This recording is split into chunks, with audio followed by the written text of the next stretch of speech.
चलो बच्चों, तो आज हम लोग स्टैटिस्टिक में सेकंड पार्ट का चैप्टर नंबर 3 कंटिन्यू करते हैं, जिसका नाम है नॉर्मल डिस्ट्रीब्यूशन।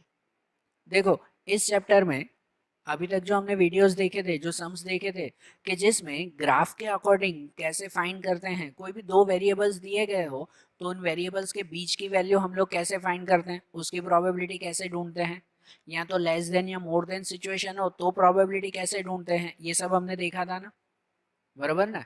और आज जो हमें कुछ सम्स करना है ना, वो थोड़े से लॉजिकल क्वेश्चंस हैं। लॉजिकल क्वेश्चंस ऐसे कि इसमें हमें ग्राफ वाइज नहीं सॉल्व करना है। दूसरी सिचुएशंस अगर कुछ दिए गए हो तो सॉल्यूशन कैसे करना है वो अब हम लोग देखें, कि जिसमें आपका सेक्शन डी, फाइनल एक्सरसाइज का सेक्शन डी है, उसमें क्वेश्चन नंबर 10 है।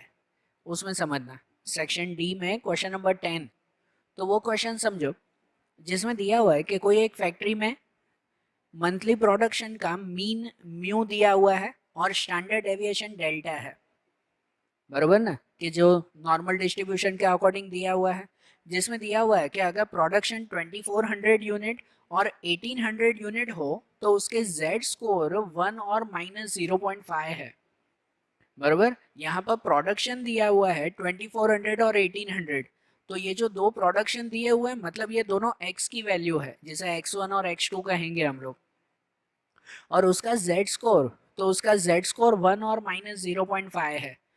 x को z में कन्वर्ट करते हैं ना, देखा था ना पहले हमने, x को जब z में कन्वर्ट करते हैं तो वो कन्वर्ट करके भी आपको दिया हुआ है 1 एंड -0.5।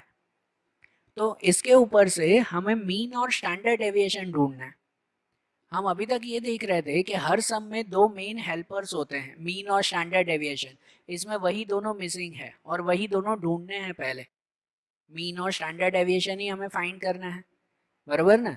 तो इसका मतलब कि यहाँ पर आपको दिया हुआ है क्वेश्चन नंबर 10 में, यहाँ पर दिया हुआ है x1 की वैल्यू दी गई है 2400, बराबर। x2 की वैल्यू दी गई है वो 1800। उसको जब z में कन्वर्ट करते हैं, x की दो वैल्यू है इसलिए 1 2 कहा, फिर उसको जब z में कन्वर्ट करते हैं तो z1 की वैल्यू 1 दी गई है और इसके z2 की वैल्यू -0.5 दी गई है, -0.5 दिया हुआ है। तो इसके ऊपर से हमें मीन ढूंढना है, म्यू, और स्टैंडर्ड डेविएशन डेल्टा ढूंढना है। ये दोनों चीजें हमें ढूंढनी है, बरोबर ना। इसमें कोई ग्राफ वाइज नहीं होगा पर हाँ बेसिक सॉल्यूशन वाइज होगा। अब जैसे x को z में कन्वर्ट करते हैं तो वो फार्मूला हमने बताई है, चैप्टर की मेन बेसिक फार्मूला, कि z equal to x minus mu upon delta, बरोबर ना। x को z में कन्वर्ट करना हो तो यही फार्मूला आती है ना। अब ये दोनों x को z में कन्वर्ट करके दिया हुआ ही है, तो इसीलिए ये जो दोनों z की वैल्यू दी गई है ना, उसके ऊपर से दो इक्वेशन बना देते हैं। कि जैसे ऐसे कर सकते हैं कि z1 इक्वल टू, फॉर्मूला ऐसे बनेगी ना, कि z1 equal to x1 minus mu upon delta.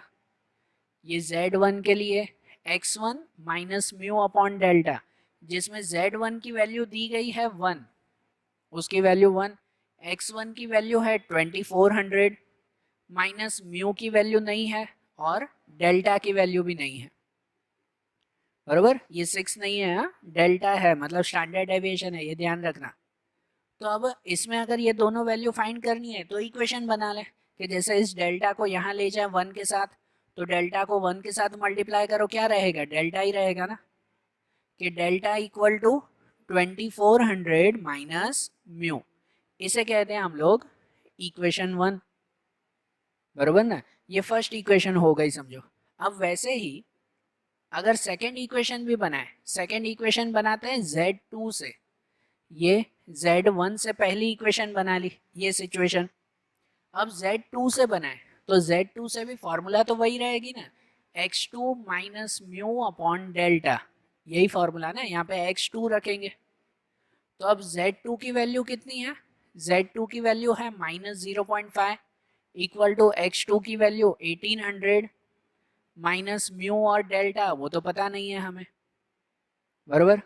तो इसमें भी ये डेल्टा को अगर यहाँ ले जाएं क्रॉस में तो ऐसे हो जाएगा कि -0.5 डेल्टा, डेल्टा को यहाँ मल्टीप्लाई में ले जाएं तो -0.5 डेल्टा, इसे 56 मत समझना, 0.5 delta equal to 1800 minus mu, ये सेकेंड इक्वेशन हो गई, बरोबर ना। ये डेल्टा को अगर यहाँ ले गए तो 0.5 delta equal to 1800 minus mu. अब ये जो दो इक्वेशन हो गई ना, इसमें ये डेल्टा और म्यू की वैल्यू फाइंड करने के लिए अब इन दोनों का एलिमिनेशन करेंगे हम लोग। याद आ रहा है कुछ एलिमिनेशन की मेथड जो आगे के स्टैंडर्ड्स में आप लोग करते थे, कि जब भी ऐसी दो इक्वेशन बने ना तो उसे एलिमिनेशन की मेथड से सॉल्व करते हैं। 10th स्टैंडर्ड में आपको ये सब मेथड्स आती थी अगर याद हो तो, कि substitution method, elimination method, cross multiplication method, याद आ रही है कुछ कुछ, बरोबर ना। तो वैसे ही इसे एलिमिनेशन मेथड से सॉल्व करेंगे। नहीं याद हो तो कोई बात नहीं, यहाँ पर सॉल्व करते हैं ना, देखते हैं इसे कि अगर इनको एलिमिनेशन करना है तो इसमें लिखेंगे टू एलिमिनेट, या तो लिखो बाय एलिमिनेशन या टू एलिमिनेट, जो भी लिखो उसमें, कि इन दोनों इक्वेशन को साथ में लिख दें। जैसे पहली इक्वेशन है कि delta equal to 2400 minus mu, ये पहली इक्वेशन, और दूसरी इक्वेशन है minus 0.5 delta equal to 1800 minus mu, बरोबर। ये दोनों इक्वेशन साथ में लिख दी। इन दोनों इक्वेशन को एलिमिनेट करने के लिए हम लोग क्या करेंगे, तो इनकी साइन चेंज करेंगे। जैसे ये दूसरा इक्वेशन है उसकी साइन चेंज, मतलब ये माइनस दिया हुआ है तो प्लस 0.5 हो जाएगा, प्लस 1800 है तो माइनस 1800, और माइनस म्यू है तो प्लस म्यू हो जाएगा, बराबर ना। एलिमिनेशन करने के लिए ऐसे ही साइन चेंज करेंगे। अब इनका प्लस माइनस करें सबका, तो जैसे ये डेल्टा और प्लस 0.5, अब साइन बदल गई। अब ये देखते हैं, माइनस नहीं अब प्लस देखेंगे, ये डेल्टा और प्लस 0.5 तो क्या हो जाएगा 1.5 डेल्टा। ये डेल्टा मतलब 1 ही कहलाता है ना, तो 1 प्लस 0.5 तो 1.5 डेल्टा इक्वल टू 2400 माइनस 1800। तो 2400 में से 1800 माइनस तो कितना बचेगा 600 बचेगा। कितना आएगा वो 600, बरोबर। अब ये माइनस और ये माइनस म्यू और प्लस म्यू, तो ये दोनों कट, साइन चेंज हो गई ना प्लस की, ये ऊपर माइनस, अब इसमें माइनस नहीं इसमें प्लस देखेंगे, माइनस प्लस वो दोनों कट। तो 1.5 डेल्टा इक्वल टू 600, इसमें अगर डेल्टा ढूंढना है so delta equal to 1.5 divide में, कि 600 डिवाइड बाय 1.5, तो डेल्टा इक्वल टू कितना हो जाएगा 600 को 1.5 से डिवाइड करो तो आंसर 400, बरोबर ना। 600 डिवाइड बाय 1.5 तो 400, ये डेल्टा की वैल्यू मतलब स्टैंडर्ड डेविएशन वो मिल गया ना। दो चीजें ढूंढनी थी, मीन और स्टैंडर्ड डेविएशन, तो ये एक मिल गया ना डेल्टा। अब ये जो 400 मिला उसे फर्स्ट या सेकंड कोई भी इक्वेशन में रखो तो आपको बाकी मीन की वैल्यू में मिल जाएगी, बरोबर। जैसे अगर इस फर्स्ट इक्वेशन में ही रखते हैं, मैं यहाँ लिख रहा हूँ बाकी, कि यहाँ पे लिखें अगर कि फ्रॉम इक्वेशन 1, तो पहली इक्वेशन है delta equal to 2400 minus mu, तो जहाँ पर डेल्टा की जगह पे आप क्या लिखेंगे 400 लिखेंगे, कि डेल्टा की जगह पर 400 इक्वल टू 2400 माइनस म्यू, जिसमें से अगर ये म्यू ढूंढना है तो माइनस म्यू इस तरफ आएगा प्लस में, और ये 400 उस तरफ जाएगा माइनस में। 2400 माइनस 400, माइनस म्यू यहाँ पे आया प्लस में और ये माइनस में, तो म्यू इक्वल टू कितना मिल जाएगा 2400 माइनस 400 तो 2000, बरोबर। ये मीन की वैल्यू भी मिल गई ना 2000, तो ये स्टैंडर्ड डेविएशन और मीन ये दोनों वैल्यू हमें मिल गई। समझ आया सम कैसे किया हमने, ये लॉजिकली कैसे किया वो ध्यान आया ना। अब जैसे ये 10th वाला क्वेश्चन देखा वैसे ही इसके बाद वाला क्वेश्चन भी देखें हम लोग। अब जैसे क्वेश्चन नंबर 11 दिया हुआ है उसमें हम लोग सम देखें ना, उससे पहले अब एक नई चीज समझे हम लोग। जो एक नया पॉइंट आता है, जो पॉइंट है probability density function, probability density function in normal distribution. ये नॉर्मल डिस्ट्रीब्यूशन जो हम लोग चैप्टर में स्टार्टिंग से देख रहे हैं, उसमें कोई भी चीज़ की डायरेक्ट प्रोबेबिलिटी अगर फाइंड करनी हो ना तो उसका फंक्शन या समझो उसकी फॉर्मूला ये आती है।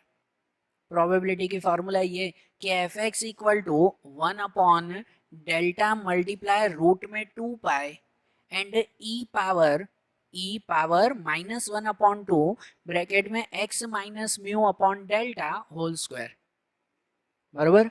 हम लोग प्रोबेबिलिटी ढूंढने के लिए इतनी बड़ी मेथड करते हैं, जो हमने आगे के सम्स में कल के वीडियोस में भी की थी, कि वो ग्राफ बनाकर और वो सब फाइंड करते हैं। अगर वो सब नहीं करना हो तो डायरेक्टली डायरेक्टली इस मेथड से प्रोबेबिलिटी फाइंड होती है। लेकिन इस मेथड का यूज आपको फिलहाल नहीं है। ये प्रोबेबिलिटी डेंसिटी फंक्शन है, जो प्रोबेबिलिटी फाइंड करने की फॉर्मूला, उस फॉर्मूला का डिटेल यूज अभी आपको नहीं है, वो आप लोग आगे के स्टैंडर्ड्स में सीखोगे। 12th के बाद अगर आप कॉलेज में ये स्टेटिस्टिक सब्जेक्ट पढ़ रहे हो तो उसमें ये टॉपिक्स आएंगे आप लोगों को, बरोबर ना, आगे के स्टैंडर्ड्स में होंगे, अभी नहीं।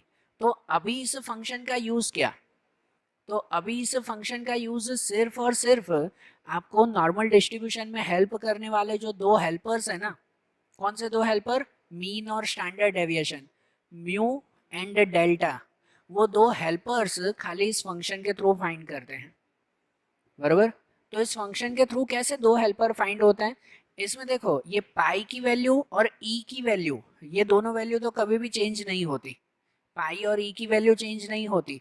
बाकी यहाँ पर पाई के आगे जो दिया हुआ हो वो डेल्टा की वैल्यू कहलाती है, उसके आगे जो दिया हुआ वो डेल्टा की वैल्यू, यहाँ पर 1/2 ही होना चाहिए, ये इसका स्टैंडर्ड फॉर्म कहलाता है, मेन फॉर्म कहलाता है, स्टैंडर्ड फॉर्म। तो यहाँ 1/2 ही होना चाहिए, एक्स माइनस यहाँ पर म्यू की वैल्यू और अपॉन में डेल्टा की वैल्यू। तो ऐसे फंक्शन पर से म्यू और डेल्टा ऐसे ढूंढेंगे कि दो चीजें चेक करेंगे, एक सबसे पहले यहाँ 1/2 ही होना चाहिए, अगर ना हो तो वहां पर 1/2 पहले बनाएंगे। दूसरी चीज कि ये दोनों डेल्टा की वैल्यू सेम होनी चाहिए, ये दोनों डेल्टा की वैल्यू, और ऊपर जो मिले वो म्यू की वैल्यू, मतलब कि मीन की वैल्यू। अब जैसे आपका क्वेश्चन नंबर 11 दिया हुआ है ना, उस क्वेश्चन नंबर 11 में यही प्रोबेबिलिटी डेंसिटी फंक्शन दिया हुआ है, मैंने पहले ही लिखा है यहाँ पर कि probability density function F x दिया हुआ है क्वेश्चन नंबर 11 का, कि जिसमें लिखा हुआ है 1/6 रूट में 2 pi e minus 1/72 and x minus 100 upon, यहाँ पे कुछ भी नहीं है, होल स्क्वायर। ऐसा कोई फंक्शन हो तो इस फंक्शन में सबसे पहला काम क्या करना है, तो उसे स्टैंडर्ड फॉर्म में लिखना है। जो मेन फॉर्म में फंक्शन होता है ना, इस फंक्शन को इस फॉर्म में लिखना है हमें, बराबर। इस फॉर्म में कैसे लिखेंगे, इस फंक्शन के दो पार्ट हैं। पहला पार्ट यहाँ पे देखा करो, 1/, यहाँ पर डेल्टा मल्टीप्लाई 2 पाई, तो यहाँ पर 2 पाई ही होना चाहिए, तो वो पार्ट तो सेम है ना, ये पार्ट तो बरोबर ना, डेल्टा की वैल्यू जैसे 6 दी गई है वो बरोबर है, तो ये पार्ट सेम है, उसको वही लिखेंगे 1/6 मल्टीप्लाई 2 पाई, यहाँ पर 2 पाई होना चाहिए, अगर यहाँ पर और कुछ नंबर होता तो उसे सॉल्व करते, बरोबर, तो वो 2 पाई बरोबर है। उसके बाद ई दूसरा पार्ट आता है ये -1/2 x minus mu upon delta whole square, यहाँ होना चाहिए -1/2। अब यहाँ इस क्वेश्चन में -1/2 है नहीं, यहाँ -1/72 है, 2 नहीं है, तो उसको 1/2 बनाएंगे। कैसे बनाएंगे, तो ई पावर ये -1 ये जो 72 है ना, उस 72 को 2 से फैक्टर करेंगे, 72 को क्या करेंगे, 2 से फैक्टर। तो 2 से फैक्टर कैसे भाई, 2 की टेबल में 72 कब आता है, तो 2 36 जा, 72 क्या हो जाएगा, 236 जा ना, उसको लिखना ऐसा ही है कि ई का पावर है तो थोड़ी छोटी हैंडराइटिंग में लिखना, -1/2 मल्टीप्लाई 36, और अंदर तो वही x माइनस 100 होल स्क्वायर, वो वैसे ही। अब स्टैंडर्ड फॉर्म के हिसाब से यहाँ 1/2 होना चाहिए, तो 1/2 ही रखेंगे, 36 को अंदर ले जाएंगे, 36 को ब्रैकेट के अंदर ले जाएंगे, और ब्रैकेट के अंदर ले जाएंगे तो क्या हो जाएगा, उसका स्क्वायर रूट हो जाएगा। यहाँ पर होल स्क्वायर है, होल स्क्वायर है, तो इसलिए अगर कुछ ब्रैकेट से बाहर निकालो तो स्क्वायर हो जाता है, लेकिन ब्रैकेट के अंदर ले जाओ तो उसका स्क्वायर रूट। तो ऐसे हो जाएगा कि 1/, इस पार्ट को तो कुछ नहीं करना है, 6 multiply 2 pi and e power, ये अब लिखेंगे 1/2, ये 1/2 36 अंदर ले जाएंगे तो ऊपर तो वही रहेगा x माइनस 100, ये अपॉन में है तो 36 भी अपॉन में ही जाएगा, उसका स्क्वायर रूट यहाँ क्या हो जाएगा, 6 का होल स्क्वायर, बराबर। अब ये स्टैंडर्ड फॉर्म हुआ, तो स्टैंडर्ड फॉर्म के हिसाब से इसमें से म्यू और डेल्टा की वैल्यू मिल जाती है। तो डेल्टा की वैल्यू देखो यहाँ पर और यहाँ पर वो डेल्टा की वैल्यू सेम आती है, तो यहाँ पे भी देखो डेल्टा की वैल्यू दोनों जगह पर 6 दी गई है ना। तो इसका मतलब यहाँ पर हमें डेल्टा की वैल्यू कितनी मिल जाएगी, 6 मिल जाएगी। स्टैंडर्ड डेविएशन वो 6, और म्यू यहाँ होता है, म्यू यहाँ पर, तो इसमें म्यू की वैल्यू ये ऊपर 100 दी गई है, मतलब कि म्यू मीन इक्वल टू कितना हो जाएगा, 100 हो जाएगा, बराबर। तो ये जो फॉर्मूला है ना, इस फॉर्मूला का यूज अभी आपको सिर्फ और सिर्फ करना है ये दो चीजें ढूंढने के लिए, मीन और स्टैंडर्ड डेविएशन ढूंढने के लिए, और कुछ भी नहीं, बराबर ना। ये दो ही चीजें हमें फाइंड करनी है और इसका आगे कुछ भी नहीं करना। ये दो हेल्पर मिल जाएं, फिर जो क्वेश्चन में दिया हुआ है उसके हिसाब से आगे चलेंगे, बाकी इस फॉर्मूला का कोई यूज नहीं। मतलब अब हमें सम में मिल गया।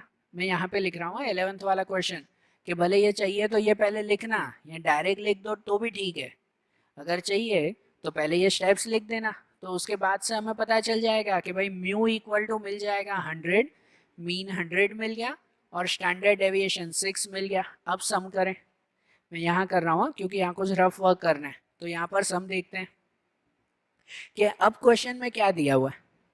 तो अब क्वेश्चन में ऐसा दिया हुआ है कि इसमें हमें प्रोबेबिलिटी ढूंढनी है, probability of exactly middle 50%, observation of middle 50% हमें फाइंड करना है, बराबर। बिल्कुल बीच के 50% की हमें वैल्यू ढूंढनी है। तो यहाँ देखो, मैं रफ में अगर बताऊँ ना, जैसे हम लोग ग्राफ ड्रॉ करते हैं, ठीक है, ये ड्रॉ नहीं करना है, इसमें जस्ट समझाने के लिए बता रहा हूँ कि ग्राफ ड्रॉ करते हैं, उसमें यहाँ पर 0, ये प्लस इनफाइनाइट लिखते हैं, यहाँ पर माइनस इनफाइनाइट, ये पूरा होता है आपका 100%। ये पूरा का पूरा मतलब तो समझो परसेंटेज वाइज देखो तो ये पूरा 100% ही हुआ ना। इसमें से आपको कहा गया है कि बीच के 50% ढूंढो, बीच के 50%। तो एग्जैक्ट मिडल 50% मतलब 0 के 25% यहाँ ढूंढो और 0 के 25% यहाँ ढूंढो, बराबर ना। कि 25% वो यहाँ पे इतना हिस्सा, 0 से यहाँ तक का हिस्सा, और दूसरे 25% वो यहाँ तक का हिस्सा, तो एग्जैक्ट मिडल 50% मिल जाएंगे ना हमें, बराबर ना। मतलब हमें ये हिस्सा ढूंढना है, ठीक है, ये मिडल 50%, और ये हिस्सा मतलब इसकी लिमिट ढूंढनी है, लिमिट ऑफ मिडल 50%।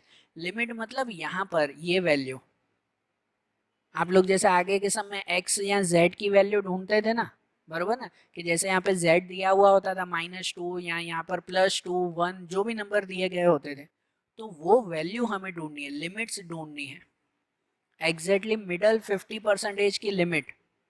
तो इसकी लिमिट जब फाइंड करनी हो ना, एग्जैक्टली मिडल 50%, तो इसका मतलब ये दोनों है ना, वो इस पूरे ऑब्जर्वेशन के क्वार्टाइल्स हो जाते हैं। क्या हो जाते हैं, क्वार्टाइल्स। अब ये फिर से आपका 11th स्टैंडर्ड का एक टॉपिक आया, क्वार्टाइल्स। क्वार्टाइल्स मतलब कि पूरी इंफॉर्मेशन के 4 इक्वल पार्ट। तो यहाँ पर अगर देखो, अगर पूरा 100% है तो इसके 4 पार्ट हो जाते हैं कि नहीं, 1 2 3 4, 4 पार्ट हो जाते हैं ना ये।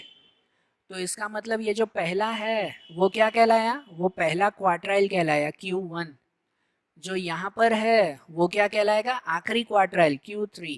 जो बिल्कुल बीच में 0 है वो Q2 कहलाएगा, बराबर ना, वो Q2। लेकिन हमें Q2 की जरूरत नहीं है, हमें ये लिमिट ढूंढनी है कि एग्जैक्ट मिडल 50% हो तो ही ये क्वार्टाइल ढूंढते हैं, Q1 और Q3, बराबर। मतलब इस सम में जो हमें फाइंड करना है ना, कि यहाँ पर हमें फाइंड करनी है limits of exactly middle 50% observation, कि बिल्कुल बीच में 50% ऑब्जर्वेशन हो तो उसकी लिमिट से ढूंढनी है। तो उसकी लिमिट मतलब हमें फाइंड करना है Q1 और Q3, बराबर ना। क्या ढूंढना है हमें, Q1 और Q3। और Q1 एंड Q3 कैसे ढूंढेंगे, तो अब इसकी पर्टिकुलर फॉर्मूलाज हैं, इन चीज़ों फाइंड करने की पर्टिकुलर फार्मूला है, ये ड्राइंग वगैरह बनाने की कुछ भी ज़रूर नहीं है। बस Q1 और Q3 की फार्मूला रख दो, वो आपका आंसर। तो इसकी फार्मूला कहाँ पर है? आपकी टेक्स्ट बुक साथ में रखो फिर से। आपकी टेक्स्ट बुक में पेज नंबर 109 देखो, स्टेट की टेक्स्ट बुक रखो, उसमें पेज नंबर 109। उस पेज नंबर 109 पे आपको बहुत सारी फार्मूलाज दी गई है, दी हुई है ना। ये सभी फार्मूलाज याद करना आप लोग। ये पूरे पेज पे जो भी ये स्पेशल फार्मूलाज दी गई हैं, ये सभी फार्मूलाज आपको शॉर्ट सम्स में, लॉजिकल क्वेश्चंस में पूछी जाएगी, ठीक है।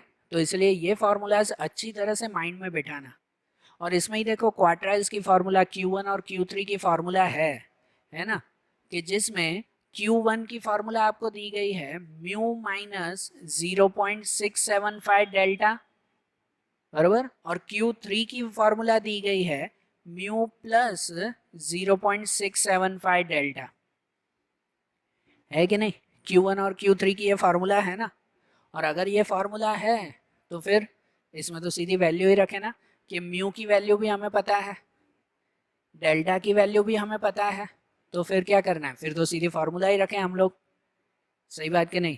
तो रखें इसमें फार्मूला कि जैसे Q1 हमें फाइंड करना है, तो Q1 में म्यू पे 100 माइनस 0.675 और डेल्टा, तो डेल्टा पे 6 रखना है, बरोबर ना। तो यहाँ पर हो जाएगा 100 माइनस 0.675 मल्टीप्लाई 6, तो 0.675 मल्टीप्लाई 6 अगर करें ना, तो वो हो जाता है कुछ 4.05, बराबर। मैंने यहाँ पर कैलकुलेशन देख कर किया कि भाई इसको इससे मल्टीप्लाई 4.05, और 100 में से 4.05 माइनस करो तो वो हो जाता है 95.95। कितना हो जाएगा? 95.95। तो ये Q1 की वैल्यू, ये पहले ऑब्जर्वेशन, पहली लिमिट की वैल्यू। और Q3 की वैल्यू भी वैसे ही, कि म्यू प्लस 0.675 डेल्टा, तो म्यू की वैल्यू 100 प्लस 0.675 और डेल्टा की वैल्यू 6।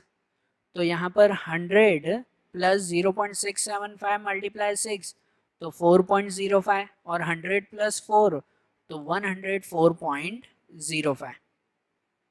Q3 की वैल्यू इतनी आ गई, बरोबर।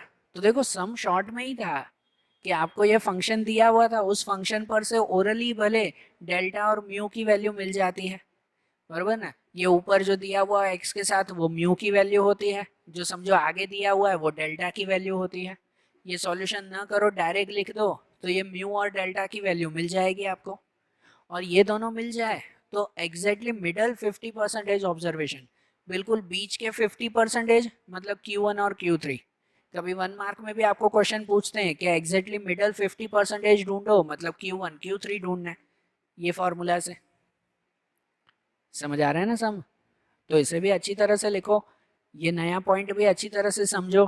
तो अब जो इसके आगे के क्वेश्चंस हैं वो अब हम लोग देखेंगे, ओके। तो अब उसमें क्वेश्चन नंबर 12 देखें हम लोग, कि जिसमें दिया हुआ है कि for any normal distribution first quartile 35 and third quartile 65, वो दिया हुआ है।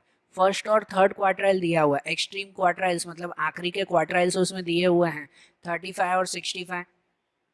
तो हमें उसमें फाइंड करना है, find the limits of exactly middle 95.45% observations, limits of exactly middle 95.45% observations. तो इसकी हमें लिमिट्स फाइंड करनी है ना, तो वो लिमिट्स के लिए पर्टिकुलर फार्मूला आती है। कल मैंने आपको बताया था कि भाई पेज नंबर 109 पे आपकी टेक्स्ट बुक है, टेक्स्ट बुक में पेज नंबर 109 जिसमें से फार्मूलाज लिखी हुई है, और उसमें ही 95.45, जिसमें आपके फार्मूला में ऐसे लिखा हुआ है ना कि ऑब्जर्वेशन ऑफ 0.9545, वो 0.9545 मतलब परसेंटेज में करो तो 95.45 होता है। तो उसकी फार्मूला आपको दी गई है पेज नंबर 109 पर दी हुई है ना। तो उस फार्मूला के हिसाब से अगर हम लोग देखें ना, मतलब हमें जो लिमिट्स फाइंड करनी है कि लिमिट्स ऑफ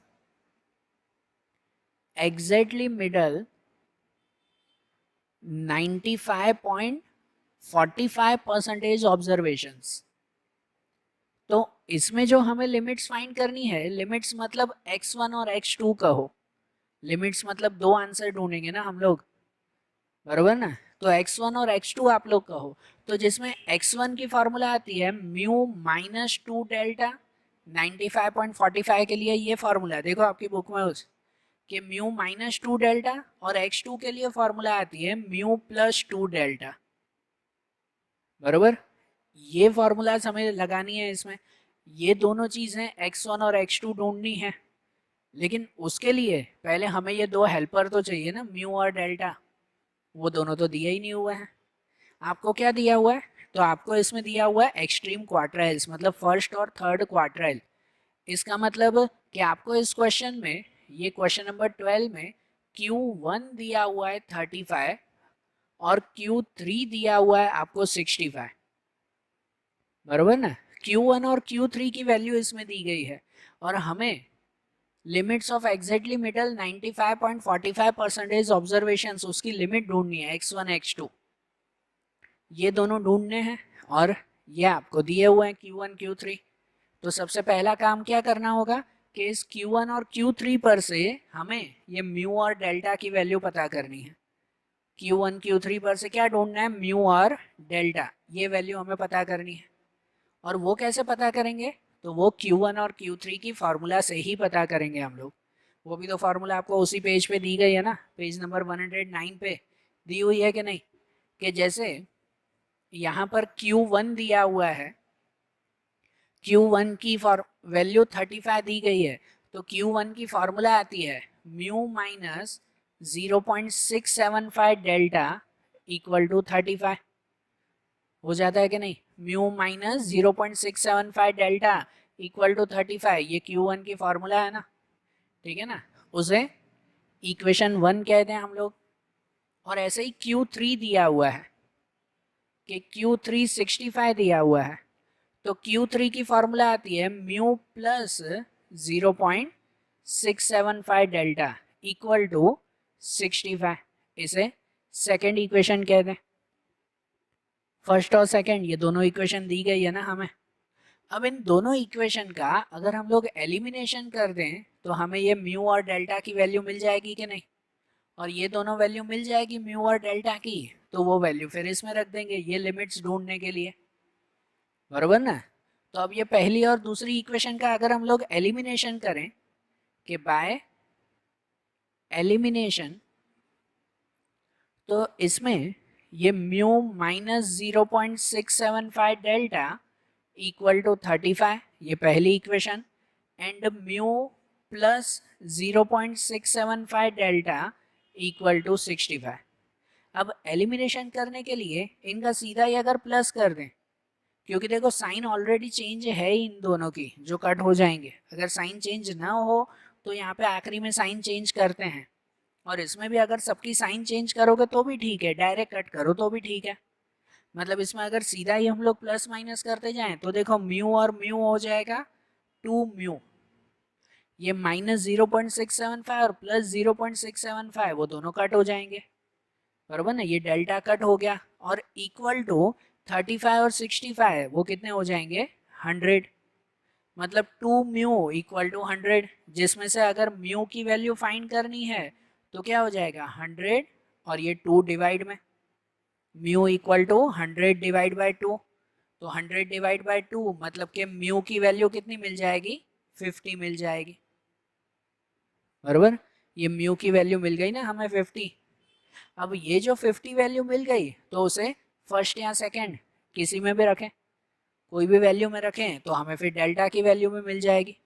कि जैसे इसी को ही अब अगर पहली इक्वेशन में लिखें कि नाउ कि पहली इक्वेशन है mu minus 0.675 delta equal to 35, बराबर, ये दिया हुआ है उसमें। तो इसमें म्यू की वैल्यू लिखें तो म्यू की वैल्यू कितनी मिली हमें 50, तो 50 माइनस 0.675 डेल्टा इक्वल टू 35, जिसमें से अगर डेल्टा ढूंढना है तो माइनस 0.675 इस साइड ले जाएं और 35 यहाँ पे ले आए, मतलब ऐसे हो जाएगा कि 50 माइनस 35 इक्वल टू 0.675 डेल्टा। तो 50 minus 35, 50 minus 35 15, 15 equal to 0.675 delta, और डेल्टा ढूंढना है तो 675 डिवाइड में आ जाएगा, मतलब कि डेल्टा की वैल्यू मिल जाएगी 15 डिवाइड बाय 0.675, और 15 डिवाइड बाय 0.675 करें, जो मैं डायरेक्ट आंसर लिख रहा हूँ वो आंसर मिलेगा 22.5। 15 को 675 से डिवाइड करो तो डेल्टा की वैल्यू कितनी मिल जाएगी, 22.5, बराबर। तो मिल गया ना, म्यू और डेल्टा वो दोनों वैल्यू मिल गई है एलिमिनेशन से, और ये जो दोनों मिला तो उसको अब हम लोग यहाँ पे रखें कि limits of exactly middle 95.45% observation, कि जिसमें पहली लिमिट ढूंढनी है वो x1 की फॉर्मूला आती है म्यू माइनस 2 डेल्टा, तो म्यू की जगह पे क्या लिखेंगे 50, और डेल्टा की जगह पे 22.5, मतलब यहाँ पे लिखेंगे 50 माइनस 2 मल्टीप्लाई 22.5, मीन्स के 50 माइनस 22.5 का अगर डबल करो तो वो हो जाएगा 45, तो 50 माइनस 45 वो कितना हो जाएगा 5।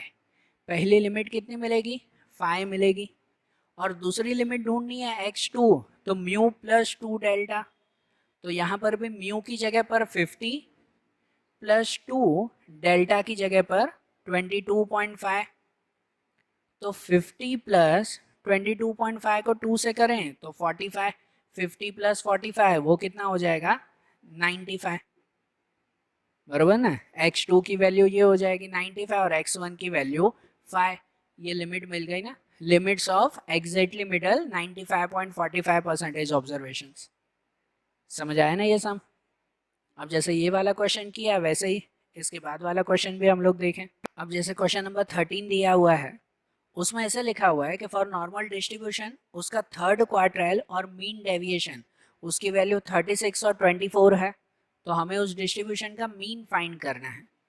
यहाँ पर क्या दिया हुआ है, थर्ड क्वार्टाइल और मीन डेविएशन, उन दो की वैल्यू हमें दी गई है 36 और 24, मतलब कि अगर क्वेश्चन नंबर 13 में लिखे ना तो थर्ड क्वार्टाइल Q3 दिया हुआ है 36 और mean deviation MD equal to 24 दिया हुआ है, और हमें क्या फाइंड करना है मीन, मीन मतलब कि म्यू की वैल्यू हमें ढूंढनी है, बराबर, ये वैल्यू हमें फाइंड करनी है ना। तो इसमें भी देखो ये जो Q3 और MD मीन डेविएशन दिया हुआ है इनकी पर्टिकुलर फार्मूलाज आती है, Q3 की भी फार्मूला है और मीन डेविएशन की भी फार्मूला है, वही फार्मूलाज आपके टेक्स्ट बुक के पेज नंबर 109 पे उसमें ये फार्मूलाज दी गई है आपको, बराबर, कि जिसमें मीन डेविएशन है तो मीन डेविएशन की फार्मूला आती है 4/5 डेल्टा, है कि नहीं, मीन डेविएशन की फार्मूला है ना 4/5 डेल्टा। तो अगर मीन डेविएशन की वो फार्मूला है तो उस फार्मूला से हमें डेल्टा की वैल्यू मिल जाएगी कि नहीं, मीन डेविएशन का आंसर दिया हुआ है उसके ऊपर से डेल्टा की वैल्यू मिल जाएगी, और वो डेल्टा की वैल्यू फिर हम लोग Q3 की फार्मूला में रखेंगे, कि आपको Q3 की फार्मूला भी दी गई है कि म्यू प्लस 0.675 डेल्टा, तो Q3 की उस फार्मूला में रखें तो फिर हमें ये म्यू मिल जाएगा, बराबर ना। ये फार्मूला बेस्ड क्वेश्चन है आपके लॉजिकल क्वेश्चंस, कि जिसमें देखो हम लोग अगर सॉल्व करें, यहाँ पर आपको मीन डेविएशन दिया हुआ है 24, मीन डेविएशन 24 दिया हुआ है, तो मीन डेविएशन की फार्मूला आती है 4/5 डेल्टा इक्वल टू 24, वो वैल्यू है, जिसमें अगर डेल्टा फाइंड करना है तो क्या करें, इसे क्रॉस में ले जाए ना, 5 ऊपर ले जाएं 4 नीचे, मतलब क्या ऐसा हो जाएगा कि delta equal to 24 multiply 5 upon 4, ये यहाँ पर और 4 अपॉन में आ जाएगा, तो इसका मतलब इसमें अगर डेल्टा की वैल्यू फाइंड कर रहे हैं ना तो 25 5 जा 24 5 जा 120, 120 डिवाइड बाय 4 तो 30, डेल्टा की वैल्यू 30 मिल जाएगी, लेकिन हमें डेल्टा नहीं, हमें तो म्यू ढूंढना है, तो इस डेल्टा की वैल्यू को अब हम लोग रखेंगे Q3 की फार्मूला में, बराबर ना। अब उसे Q3 की फार्मूला में रखें, मतलब कि Q3 इक्वल टू 36 आपको दिया हुआ है, तो Q3 की फार्मूला आती है Q3 equal to mu plus 0.675 delta equal to 36, बराबर ना, म्यू प्लस 0.675 डेल्टा, तो जहां पर डेल्टा पे अब ये वैल्यू रख देना 30 की वैल्यू रख देंगे नहीं, मतलब क्या ऐसा रख दें कि म्यू प्लस 0.675 डेल्टा पे 30 इक्वल टू 36, बराबर। मतलब कि म्यू प्लस, तो 30 से अगर इसको मल्टीप्लाई करें तो वो आ जाएगा आंसर हमारा 20.25, 20.25 इक्वल टू 36। और ये म्यू फाइंड करना है तो 20.25 कहाँ जाएगा, माइनस में, वो माइनस में जाएगा। मतलब कि म्यू की वैल्यू मिल जाएगी हमें 36 माइनस 20.25। तो 36 में से ये अगर माइनस करें तो म्यू इक्वल टू कितना मिल जाएगा, 36 में से 20 माइनस करें तो मिल जाएगा 15, 15.75। कितना आ जाएगा, 15.75। ये हमें म्यू की वैल्यू मिल जाएगी जो ढूंढनी थी, बराबर। सिंपल था ना क्वेश्चन, कि सिर्फ ये फॉर्मूलाज याद रखो जो मैं आपको बोल रहा हूँ पेज नंबर 109 पे जो फार्मूलाज हैं, ये सभी फार्मूलाज ऐसे शॉर्ट सम, ऐसे लॉजिकल क्वेश्चंस में यूज होगी। तो उन फार्मूलाज को याद रखो, और अगर फार्मूला सही जगह पे रखोगे तो आंसर भी मिल जाएगा, ठीक है। अब जैसे 13th वाला क्वेश्चन देखा वैसे ही उसके बाद 14th वाला क्वेश्चन हम लोग देखें। अब जैसे क्वेश्चन नंबर 14 में दिया हुआ है, उसमें लिखा हुआ है कि for normal variable x mean 200 दिया हुआ है और वेरिएंस 100 दिया हुआ है। मीन और वेरिएंस दिया हुआ है, उसके ऊपर से फाइंड करना है कि approximate values of extreme quartiles, ठीक है। एक्सट्रीम क्वार्टाइल्स मतलब Q1 और Q3 की वैल्यू ढूंढनी है। दूसरा approximate value of quartile deviation and approximate value of mean deviation, बराबर। ये तीन चीजें हमें फाइंड करनी है ना। तो ये तीन चीजों में सबसे पहले तो आपको दो हेल्पर जो चाहिए होते हैं वो दोनों दिए हुए हैं, मीन और वेरिएंस दिया हुआ है। कि मीन दिया हुआ है 200, यहाँ पर क्वेश्चन नंबर 14 में मीन मतलब म्यू की वैल्यू दी गई है 200, और वेरिएंस, वेरिएंस मतलब डेल्टा स्क्वायर दिया हुआ है 100, बराबर ना। वेरिएंस मतलब क्या, डेल्टा स्क्वायर कहलाता है। तो हमें तो क्या फाइंड करना है उसमें, डेल्टा ढूंढना है, मतलब कि स्टैंडर्ड डेविएशन ढूंढना है। तो अगर वेरिएंस 100 है तो स्टैंडर्ड डेविएशन उसका स्क्वायर रूट कितना हो जाएगा, 10 हो जाएगा, बराबर। अब इसमें हमें क्या क्या ढूंढना है, तो सबसे पहला ढूंढना है कि value of extreme quartiles. Extreme quartiles मतलब Q1 और Q3 की वैल्यू, और Q1 Q3 की वैल्यू सीधी फार्मूला से फाइंड होगी ना। ये म्यू और डेल्टा आपको दिया हुआ है तो सीधी फार्मूला रखेंगे कि जैसे Q1, तो Q1 की फार्मूला आती है म्यू माइनस 0.675 डेल्टा। तो म्यू, म्यू पे लिखेंगे 200 माइनस 0.675 और डेल्टा पे 10। मतलब कि 200 माइनस 675 मल्टीप्लाई 10 तो 6.75, और 200 माइनस 6.75 तो वो हो जाएगा 193.25। Q1, तो Q1 की वैल्यू कितनी मिल जाएगी, 193.25। और उसके बाद Q3 की वैल्यू ढूंढे। Q3 की फॉर्मूला ये आती है कि म्यू प्लस 0.675 डेल्टा। तो इसका मतलब कि म्यू पे रखें 200 प्लस 0.675 और डेल्टा पे रखेंगे 10। मतलब कि इसमें 200 प्लस 6.75, 675 मल्टीप्लाई 10 तो 6.75, तो इसका आंसर आ जाएगा 206.75। Q3 की वैल्यू कितनी मिल जाएगी, 206.75। तो जो एक्सट्रीम क्वार्टाइल्स ढूंढने थे वो दोनों वैल्यू मिल गई ना, Q1 और Q3, बराबर ना। फिर सेकंड में पूछा हुआ है, दूसरा इसमें क्या पूछा हुआ है, हमें फाइंड करना है approximate value of quartile deviation. Quartile deviation की फॉर्मूला हमें यूज करनी है। तो अब अगर क्वार्टाइल डेविएशन ढूंढे ना, क्वार्टाइल डेविएशन मीन्स कि QD कहते हैं अगर शॉर्ट में, तो उसकी फॉर्मूला आती है 2/3 डेल्टा। क्वार्टाइल डेविएशन की फॉर्मूला क्या, 2/3 डेल्टा। मतलब कि 2/3 मल्टीप्लाई डेल्टा, तो डेल्टा की वैल्यू यहाँ पर 10, 2/3 मल्टीप्लाई 10, तो इसका मतलब 2 मल्टीप्लाई 10 20, 20 डिवाइड बाय 3, और 20 डिवाइड बाय 3 करो तो उसकी वैल्यू कुछ मिलेगी 6.67। तो क्वार्टाइल डेविएशन हमें कितना मिल जाएगा, 6.67 मिल जाएगा, बराबर, क्वार्टाइल डेविएशन की फॉर्मूला। और वैसे ही थर्ड ढूंढना है, यहाँ पर फाइंड करें, थर्ड वाला फाइंड करना है कि जिसमें पूछा हुआ है कि approximate value of mean deviation ढूंढना है। तो मीन डेविएशन अगर हम लोग लिखे ना कि मीन डेविएशन, तो उसकी भी फॉर्मूला आती है पर्टिकुलर, एम डी अगर शॉर्ट में कहें तो उसकी फॉर्मूला आती है 4/5 डेल्टा, मीन डेविएशन 4/5 डेल्टा। तो इसका मतलब इसमें भी कि ये 4/5 मल्टीप्लाई डेल्टा पे 10, डेल्टा पे तो वही वैल्यू रखेंगे ना स्टैंडर्ड डेविएशन की 10, मतलब 4 मल्टीप्लाई 10 40, 40/5, तो 40/5 कितना हो जाएगा 8, तो मीन डेविएशन की वैल्यू भी मिल जाएगी 8, बराबर, मिल गई ना ये सब वैल्यू। सिंपल था ना ये क्वेश्चन, ठीक है ना। तो आज जैसे ये क्वेश्चंस देखे ना, अब आगे के जो भी क्वेश्चंस हैं वो सब सेम मेथड के हैं, सेम मेथड के जो हमने अभी तक जितने भी क्वेश्चंस देखे वैसे ही।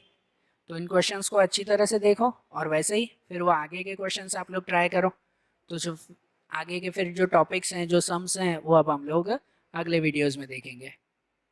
Okay, thank you.